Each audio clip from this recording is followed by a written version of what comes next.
Vamos a prácticamente a terminar. Voy a meterle un poquito de rapidez.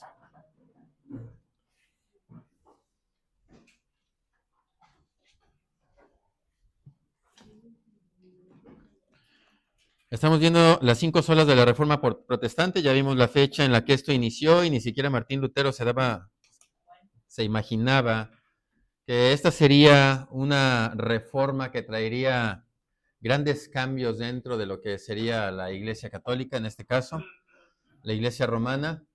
Él pensó que iba a ser como una charla más en la cual iba a ser reunido un grupo de personas, ¿cómo se le llama?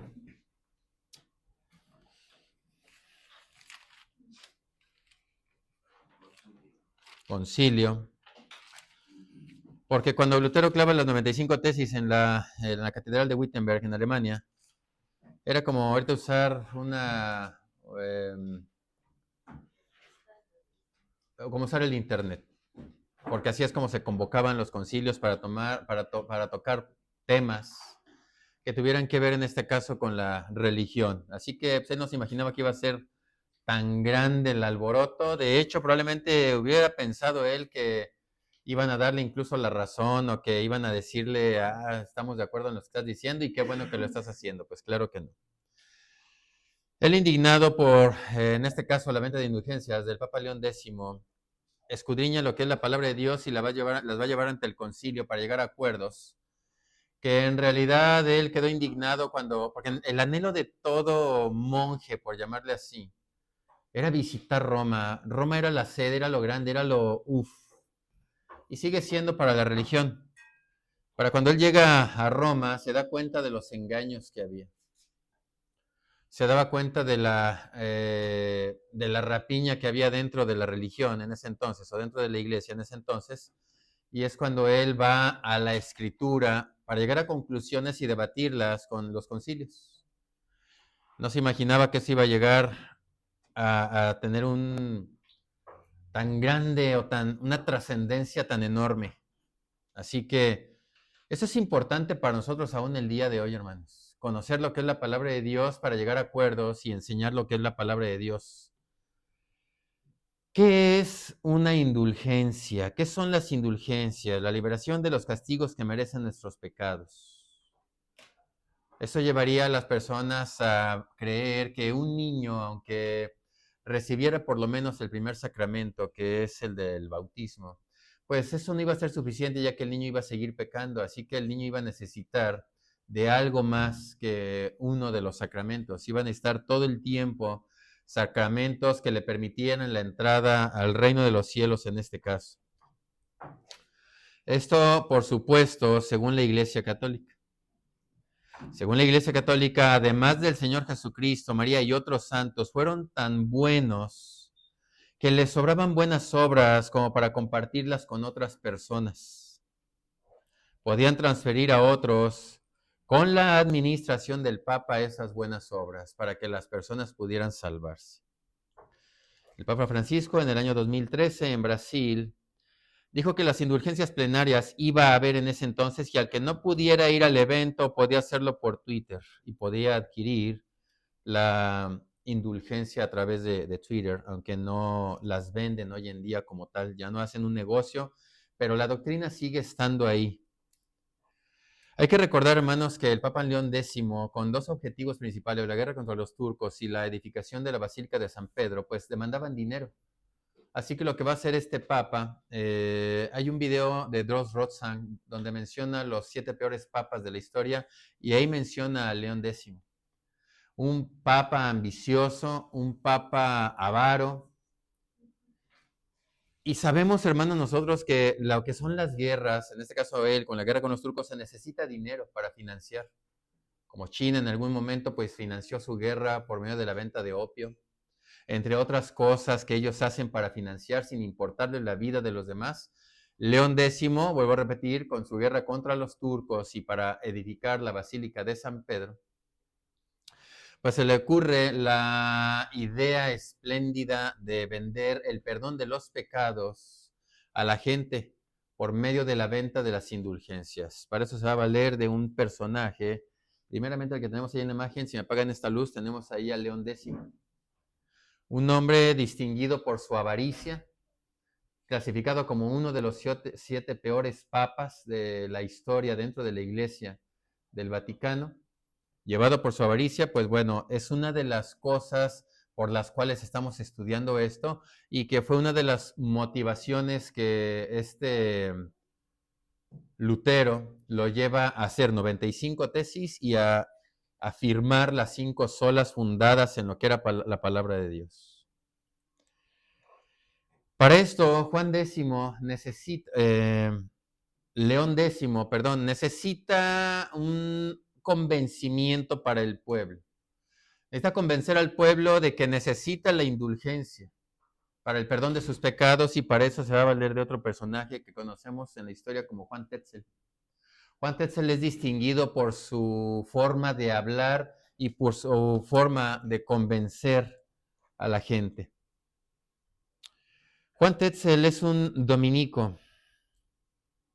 ¿Me prende la luz, por favor? Juan Tetzel vendía las indulgencias. Por medio de su oratoria enseñaba y envolvía a la gente. ¿Qué quiere decir? Perdón de pecados y liberación del purgatorio, también de sus familiares muertos. Él decía que las indulgencias son la dádiva más preciosa y sublime de Dios. Eso él decía. Él cargaba una cruz. ¿Preguntas aquí? Primero, en la doctrina católica, las indulgencias son consideradas una gracia o un tesoro de la Iglesia. No tanto una dádiva directa como la salvación, sino una forma de experimentar la misericordia de Dios que alivia las consecuencias del pecado. La definición es: la indulgencia es la remisión ante Dios de la pena temporal merecida por los pecados ya perdonados en cuanto a la culpa. Ese es el sacramento de la reconciliación. ¿Qué son los sacramentos? Los sacramentos son rituales necesarios dentro de la Iglesia Católica, necesarios para la salvación de las personas. Tú tienes que tener todos los sacramentos. ¿Cuáles serían los sacramentos? Como el bautismo, la comunión, la confirmación, el matrimonio, entre otras. Cada uno de ellos son necesarios para la entrada al reino de los cielos según la doctrina católica. Por eso es que se debate mucho todo esto cuando, ¿qué pasa con mi hijo que no se bautizó? Y aunque ellos no creen en el limbo como tal, ellos creen que dentro de la doctrina el bebé que muere sin el bautismo, él va a ese lugar. De donde hoy en día podrías o puedes sacar a tu hijo de ese lugar, el limbo de los bebés. Así que necesitan el bautismo. Esa es una forma de apartar al niño y decir: ya el niño ya nació, que ya está bautizado, si ya pertenece a nuestra religión. Como diciendo, ya no puede renunciar.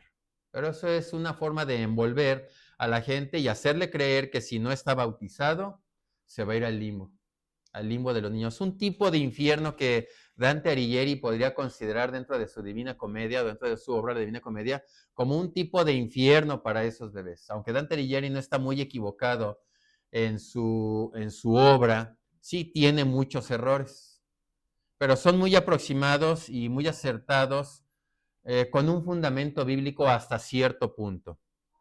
Así que la Iglesia Católica bautiza, confirma, primera comunión.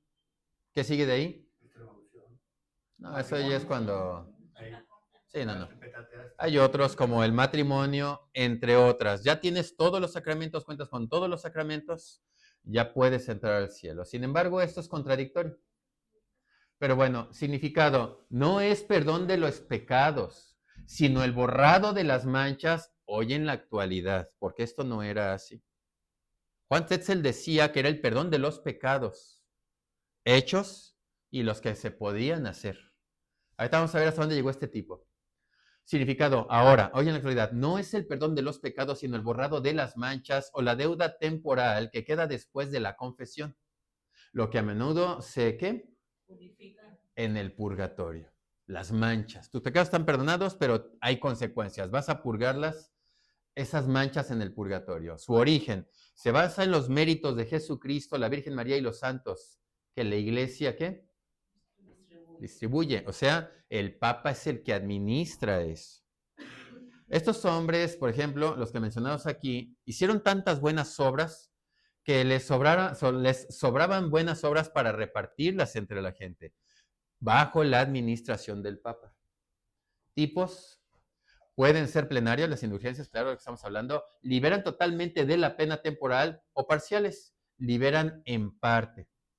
Aunque en la historia, especialmente antes de la Reforma, hubo abusos de su aplicación, vuelvo a repetir, aunque en la historia la Iglesia Católica reconoce eso, especialmente antes de la Reforma, hubo abusos en su aplicación,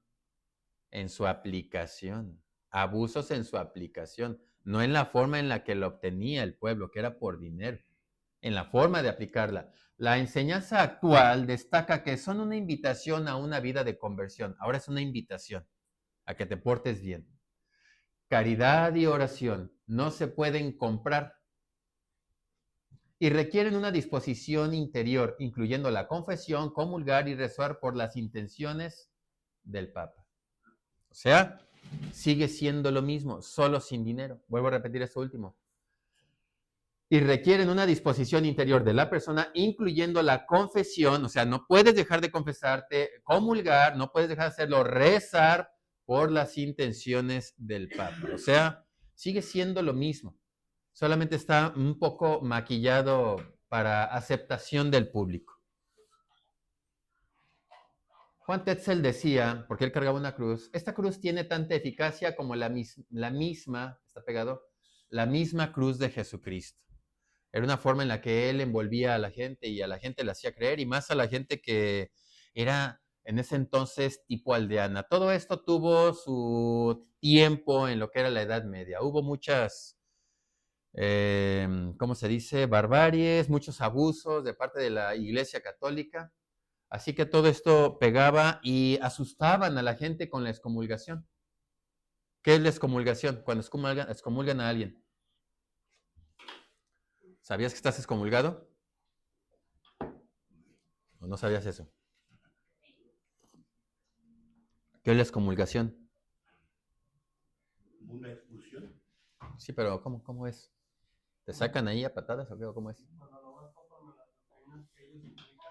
Bueno, intrínsecamente o implícitamente, en el momento en el que tú te cambias de religión o visitas otra, estás, dicen ellos, excomulgado isofacto. O sea, en el acto de que tú estás haciendo eso, en ese acto tú estás excomulgado. ¿Pero qué es excomulgado? Que ya no puedes tomar la comunión. Ya no puedes tomar la comunión. No que no es excomulgado del lugar. No se te puede dar la hostia mojada en vino. Eso es excomulgado. ¿Eso lo menciona la Biblia? Sí. Sí lo menciona la Biblia. ¿Nosotros podemos excomulgar a alguien? Sí. Por eso les dije el domingo que lo que quiero hacer es ayudarles a discernir el cuerpo y la sangre del Señor. Porque habría personas dentro de la iglesia que tendrían que ser excomulgadas por los líderes de la iglesia, no participar de la comunión. Eso es muy importante. Pero no me voy a meter ahí ahorita.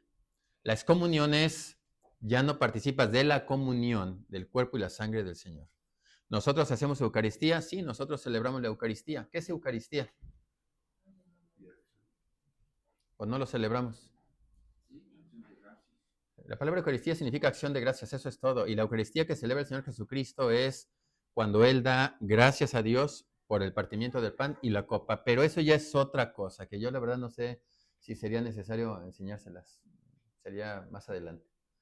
Otra cosa que decía Juan Tetzel es, venid oyentes y os daré las bulas por las cuales se os perdonarán hasta los mismos pecados que tuvieres la intención de cometer en el futuro. Así que eso estaba bastante atractivo, pero ¿cuánto costaba? No sé.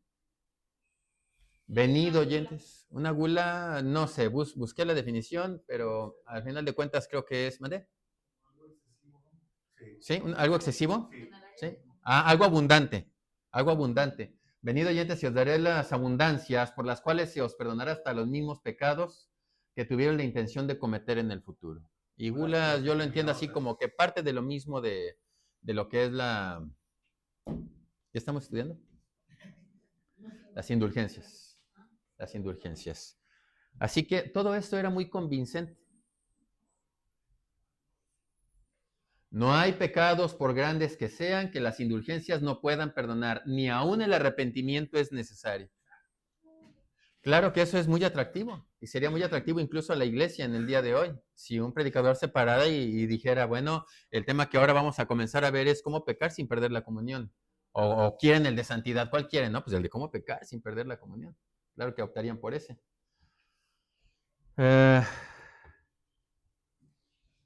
Otra cosa que decía Juan Tetzel, en el mismo instante que la moneda cae en el fondo de la caja, el alma sale del purgatorio. Creo que esa es muy conocida.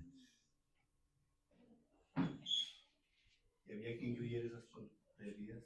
Oh gentes torpes y parecidas casi a las bestias, que no comprendéis la gracia que se os concede tan abundantemente. Yo he salvado más personas del purgatorio que Cristo con su muerte en la cruz del Calvario. ¿Sí? Ese era ese personaje. Así que sonaba muy atractivo. Mucha gente estaba preocupada por la doctrina del purgatorio, inventada también por otro papa. Creo que tú compraste el libro Babilonia, Misterio Religioso. ¿Lo compraste una vez, en una ocasión? Creo que te lo enseñé nada más. Babilonia, Misterio Religioso, cuna de las religiones. Y ahí viene una serie de información de quién incluso inventó el purgatorio. Así que esto le quedaba perfecto a León X, un hombre tan convincente que fuera al vulgo, en este caso a la gente, pero no era la única gente que temblaba ante las declaraciones de Juan Tetzel. Aún, ¿han visto los chocolates Carlos V? Ahí aparece un personajillo. Ese es Carlos V. Carlos V fue el que estuvo en el tiempo de Lutero. Y Lutero ignorantemente se cobijó bajo la sombra de Carlos V. Carlos V estaba protegiendo hasta cierto punto a Lutero, hasta que fue amenazado con la excomunión por el clero, y eso lo hizo retractarse de estarlo cuidando. Ahorita van a ver por qué yo le estoy diciendo todo esto. ¿Cómo sabemos nosotros quién tiene la razón?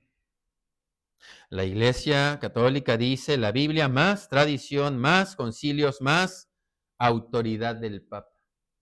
Eso es lo que enseña hoy en la actualidad, que es la Biblia más concilios, más tradición, más la autoridad del Papa. Nosotros creemos en sola escritura, pero ¿quién tiene la razón? ¿Cómo podemos nosotros convencer a alguien de que es solo escritura? En 1521, en la dieta de Worms, Carlos V, recién electo emperador, y antes de ver qué es una dieta, la dieta es una asamblea, ahí fue donde compareció este hombre y pensó que esa reunión ante esta dieta que Martín Lutero es convocado para tratar los asuntos que él había puesto, sus 95 tesis, él pensó que él había sido convocado a ese lugar para discutir los temas, pero en realidad solamente se le hicieron 2 preguntas a Lutero, cosa que él no esperaba. La primera pregunta que se le hace a Lutero es, y en una mesa donde él estaba, había una mesa, estaban todos sus escritos. Así que a Martín Lutero se le hacen 2 preguntas nada más, y la primera es que si todos esos escritos que estaban ahí pertenecían a él, y la segunda era que si él se retractaba de todo lo que estaba escrito ahí. A lo cual él responde la primera, que dice, sí, efectivamente, confirmo que todos los escritos que están sobre esa mesa me corresponden y de mi puño y letra yo los he escrito. Y para la segunda pregunta, él pidió tiempo para contestarla. Así que se le dan a Martín Lutero 24 horas para contestar la siguiente pregunta. Y en esas 24 horas, él está orando y estudiando para ver qué es lo que va a decir a la segunda pregunta, que si él se retractaba de sus escritos. Martín Lutero, después de esas 24 horas, dice que solo se retractaría si se le demostraba con la Biblia que esos escritos estaban equivocados. Martín Lutero dice, si no me convencen mediante testimonio de las Escrituras o por un razonamiento evidente, puesto que no le creo al Papa ni a los concilios solos, porque consta que han errado frecuentemente y se han contradicho a sí mismos. Quedo sujeto a las Escrituras alucidas por mí y mi conciencia está cautiva por la palabra de Dios. Esa fue la respuesta que él dio. Si no me convencen mediante Escritura que estoy equivocado, dejando a un lado al Papa y a los concilios, puesto que han demostrado que se han equivocado y se han contradicho, dice, no me voy a retractar. Así que quedo sujeto a las Escrituras alucidas por mí y mi conciencia está cautiva por la palabra de Dios. Continúa diciendo, yo no puedo ni quiero retractarme de nada porque no es prudente ni recto obrar contra la conciencia. Que Dios me ayude. Eso fue su declaración ante la segunda pregunta. Carlos V había lanzado un decreto que cualquiera que matara a Lutero estaba libre de culpas. Algo muy similar a lo que sería una indulgencia. Sin embargo, Federico el Sabio lo protegió. La palabra de Dios está por encima de cualquier opinión. ¿Voy rápido? ¿Quieren comentar algo? ¿Le sigo? ¿Lo estoy durmiendo?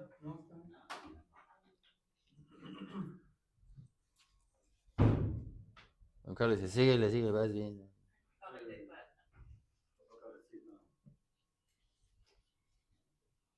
Uno, primero, la inspiración de la palabra. 2, creerla. 3, solo Biblia. 4, la claridad intrínseca de la palabra. 5, aceptar el principio implícitamente. Aceptar el principio implícitamente, aceptas la completa suficiencia de ellas. Les puedo dar los versículos de una vez a cada una de ellas. ¿Los quieren o los quieren en 8 días? No, de una vez. ¿Sí? ¿Cuánto me falta?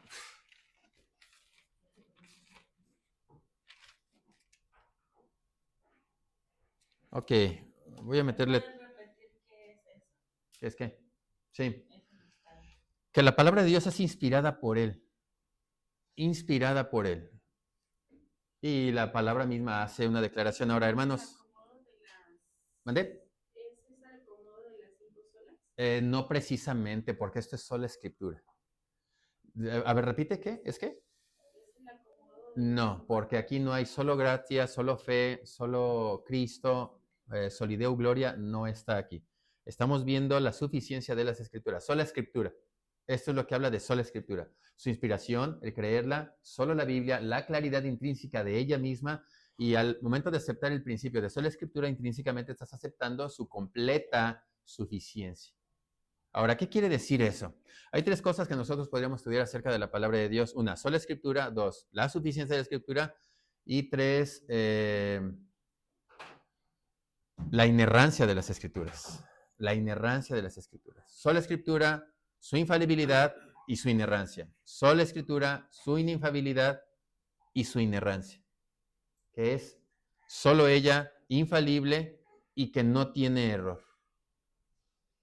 Inspiración, les doy los versículos. 2 Timoteo 3:16. Hay muchos pasajes, pero ahorita no vamos a llevar tiempo. Porque ya traigo hambre. Ay, borren eso del audio porque no sé quién me esté oyendo. Primero, para la 1, 2 Timoteo 3:16. Eso significa quién es quien lo dice.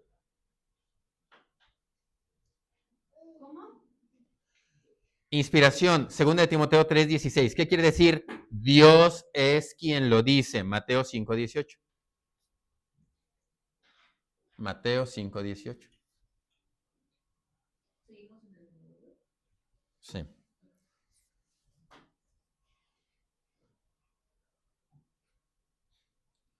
Creer nosotros a esa inspiración, implícitamente estaremos creyendo que es inerrante. No se equivoca.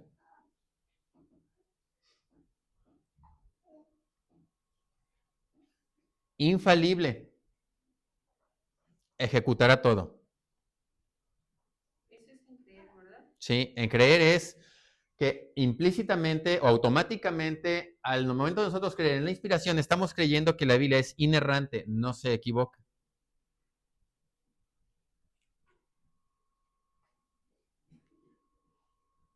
Infalible, lo ejecutará todo. Para eso es el Salmo 19:7. La ley de Jehová es perfecta. ¿Dónde, amor? No, estamos en el 2.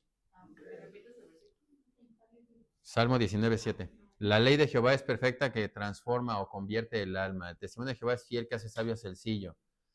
Los... 19:7. Sí, Salmo 19:7. ¿Listo? ¿No lo revolví o quieren que lo repita el 2? ¿Sigue? Va. Al momento de nosotros creer el 1, implícitamente o automáticamente estamos creyendo que es inerrante, no se equivoca, no erra, perdón. Es, ¿qué les dije? Inerrante, no se equivoca, o sea que es infalible, todo lo va a ejecutar. El versículo para el 2 es Salmo 19:7. Yo lo estoy diciendo de memoria, pero ya con que lo apunten ahí no necesitan poner todo el versículo. La ley de Jehová es perfecta, que permanece para siempre. Salmo 19:7. Igual creo que tienen el audio, pues pueden estudiar el audio. Punto número 3. Solo la Biblia, ¿qué? Tiene autoridad sobre los hombres. Solo la Biblia tiene autoridad sobre los hombres.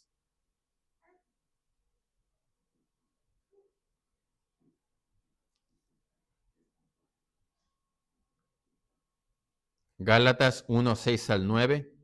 Maldito de Dios. Gálatas 1:6-9. Maldito de Dios el que enseñe otra cosa.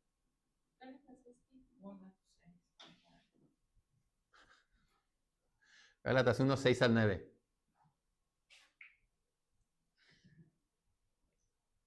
Nadie puede cambiar esta. Nadie puede hacerlo. El mismo apóstol dice, si un ángel del Señor bajare, si otra persona viniere, aún nosotros, si tuviéramos un escrito diferente, sea maldito de Dios. Eso es lo que está enseñando. Las citas para eso son Isaías 8:19-20. Un pueblo sin luz está automáticamente en tinieblas. Isaías 8:19-20. Ese es el del 3, sí. 4.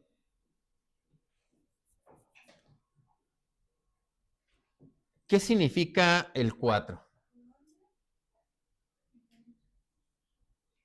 ¿Qué significa el 4? La claridad intrínseca de la palabra de Dios. Aún las partes en las que la Biblia no es explícita, sino implícita, cualquiera lo puede entender. O sea, por muy difícil que sea, cualquier persona lo puede entender, aún aquellas partes que tienen que ser explicadas por un maestro o un pastor. ¿Qué quiere decir esto? Hay partes intrínsecas dentro de la Biblia que al momento de leerla, el Espíritu Santo te lleva a la comprensión de ella, y hay otras por las cuales Dios ha constituido, dice Efesios, Él mismo ha constituido hombres que la expliquen. Hombres que la expliquen. ¿Sí? Sí. Y este nuevamente, Salmo 19:8. Salmo 119:30 para el punto 4. Salmo 19:8 y Salmo 119:30. ¿Ya? 5.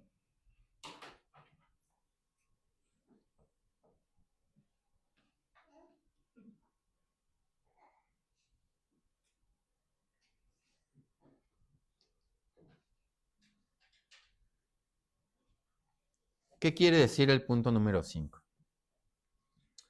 Aceptar el principio de lo que estamos viendo, implícitamente aceptas la completa suficiencia. ¿Qué quiere decir? Que si crees en la inspiración, la crees en solo la Biblia, la claridad intrínseca de la palabra, automáticamente o implícitamente aceptas la completa suficiencia. ¿Qué quiere decir? Dice lo que necesita decir. La Biblia dice lo que necesita decir. ¿Para qué? Para la santidad, la madurez y para poder pastorear incluso la iglesia. La Biblia es suficiente y solo dice lo que tiene que decir. Hebreos 4:12. Hebreos 4:12. Somos transformados de gloria en gloria. ¿Qué quiere decir todo esto? Bueno, que Juan Hus, Wycliffe, Calvino, entre otros. Hebreos 4:12. ¿Qué quiere decir todo esto? ¿Que Martín Lutero se lo inventó? No, ya que hubo otros reformadores como los que acabo de mencionar Juan Hus, Wycliffe, Calvino, entre otros, llegaron a estos mismos puntos. Llegaron a estas partes importantes, ellos como reformadores de una institución. No los idolatramos, pero sí reconocemos que Dios los usó. No los idolatramos. Y al momento de estudiar esto, hermanos, no lo estudiamos para dos cosas: para juzgar a la Iglesia Católica, ni tampoco para elevar a un rango muy alto a estos hombres que acabo de mencionar. No los idolatramos, no los estamos idolatrando. Podemos leerla, podemos tenerla, podemos entenderla. Y como un dato curioso, hermanos, la Biblia que tenemos en nuestras manos, que es Casiodoro de Reina y Cipriano de Valera, o la Biblia Reina Valera, Casiodoro de Reina, hermanos, duró 12 años huyendo con los manuscritos originales para traducirlos al castellano, que es el idioma en el cual tú lo tienes. 12 años pasó huyendo. Casiodoro de Reina y Cipriano de Valera pasó 20 años revisando todo lo que Casiodoro de Reina hizo. ¿Para qué? Para que nosotros pudiéramos tener la Biblia y poderla leer en nuestro idioma.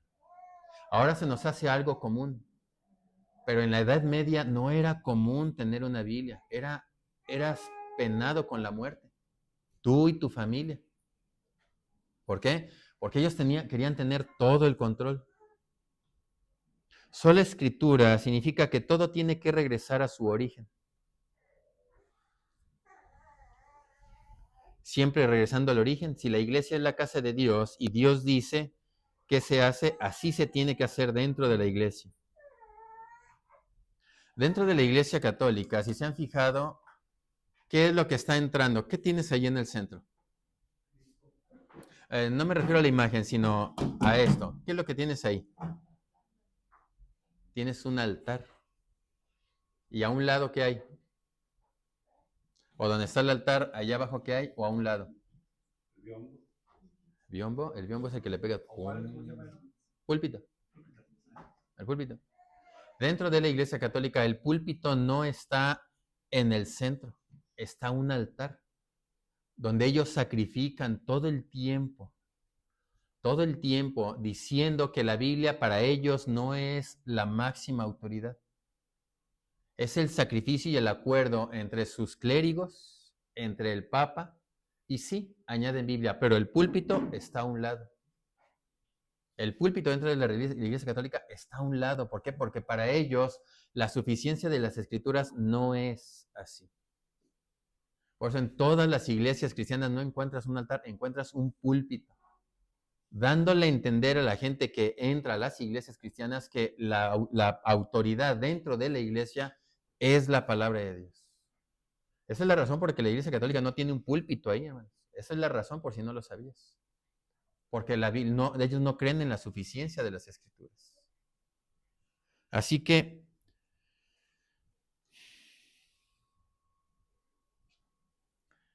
el altar está al centro, el púlpito a un lado.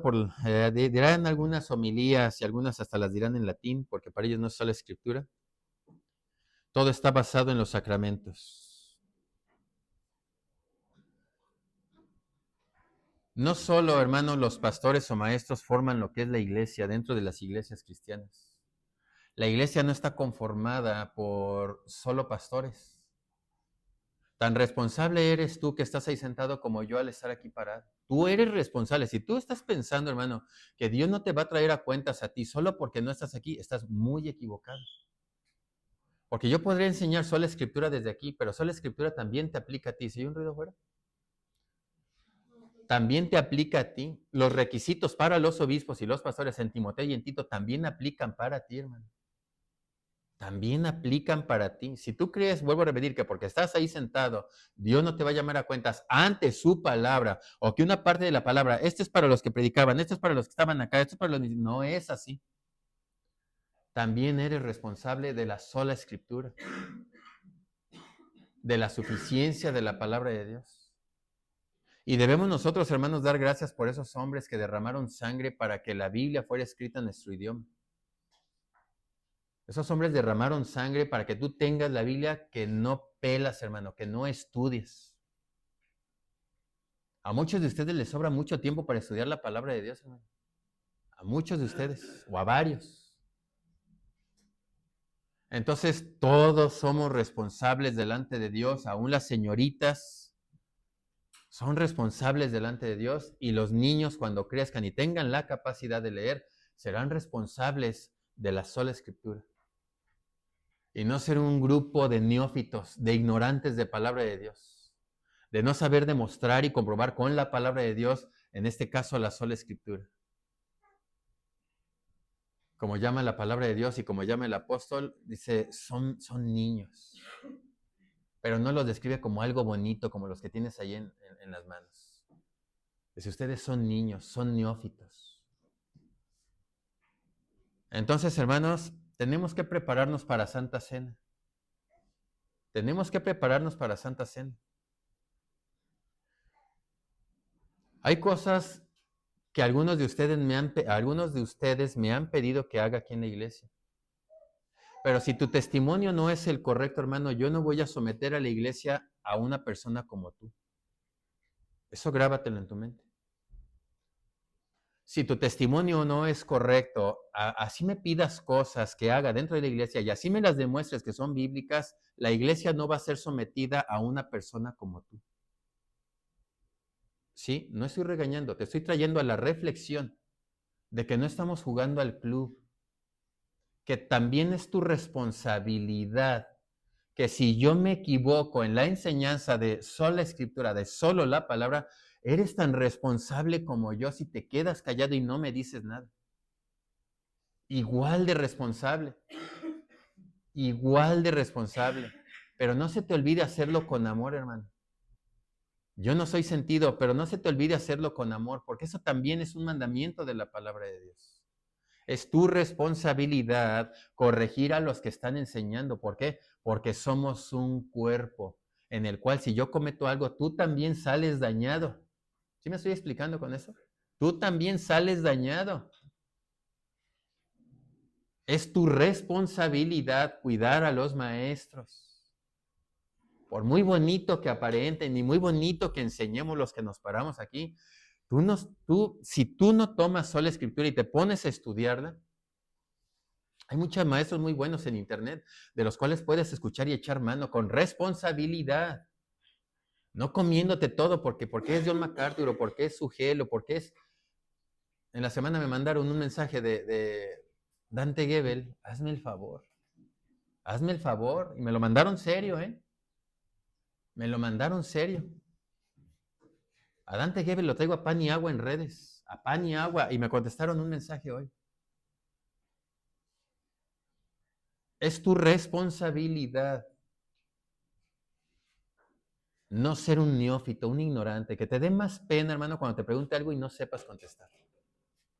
Vea la palabra de Dios, llénate de ella, empápate de ella. Y damos gracias a Dios por esos hombres que derramaron su sangre, expusieron su vida. ¿Por qué? Porque no eran protestantes en ese entonces. Eran líderes y tenían un cargo dentro de la religión. Dentro de la religión. hicieron grandes cosas por amor a Dios, amor a su palabra y amor a la iglesia. Hay que ser más agradecidos. Vamos a ponernos de pie, vamos a orar.